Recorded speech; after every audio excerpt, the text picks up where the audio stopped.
பல்லடம் அருகே தமிழக அரசால் தடை செய்யப்பட்ட 19 கிலோ குட்கா பொருள்கள் பறிமுதல். ஒருவரை கைது செய்து போலீசார் நடவடிக்கை. திருப்பூர் மாவட்டம் பல்லடம் அருகே ஆறுமுத்தாம்பாளையம் பகுதியில் வசித்து வருபவர் வேல்ராஜ் 29. இவர் தனது இரு சக்கர வாகனத்தில் தமிழக அரசால் தடை செய்யப்பட்ட 19 கிலோ குட்கா பொருட்களை விற்பனைக்காக கொண்டு சென்றுள்ளார். அப்போது ஆறுமுத்தாம்பாளையம் பகுதியில் போலீசார் வாகன தணிக்கையில் ஈடுபட்டு கொண்டிருந்தனர். அப்போது அவ்வழியே வந்த வேல்ராஜை பிடித்து விசாரணை மேற்கொண்டதில் முன்னுக்கு பின் முரணாக பதில் அளித்துள்ளார்.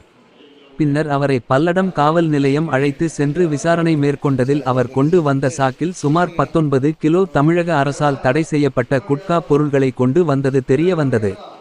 பின்னர் வேல்ராஜை கைது செய்த போலீசார் அவர் விற்பனைக்காக கொண்டு வந்த 19 கிலோ தமிழக அரசால் தடை செய்யப்பட்ட குட்கா பொருள்களையும் பறிமுதல் செய்து வேல்ராஜை நீதிமன்றத்தில் ஆஜர்படுத்தி பின்னர் சிறையில் அடைத்தனர்.